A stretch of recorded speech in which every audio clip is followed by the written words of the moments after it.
ప్రయత్నం, శ్రమ.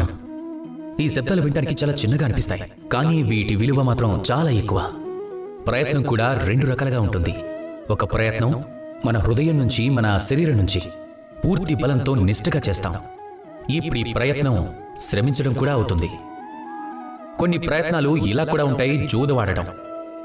మనుషులు చెప్తూ ఉంటారు, ఈరోజు ప్రయత్నిస్తాను, జోదమాడి చూస్తాను, గెలిస్తే చాలా మంచి విషయం, గెలవకపోతే ఇక మళ్ళీ ఆడను అని.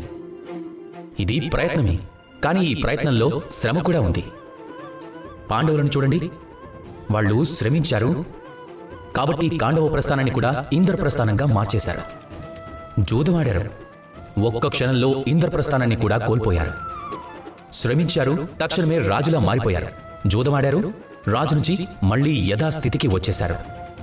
సారాంశం ఏమిటంటే, జూదం అప్పుడప్పుడు మీకు మిత్రుడిలా ఉంటుంది, అప్పుడప్పుడు మీకు మద్దతును ఇస్తుంది. అయితే శ్రమ, ప్రయత్నం ఈ రెండూ కలిస్తే అవి ఎల్లప్పుడూ మీకు తోడుగా ఉంటాయి. ప్రయత్నం చేయండి, శ్రమించండి, అలాగే నాతో పాటు ప్రేమగా చెప్పండి, రాధా కృష్ణ.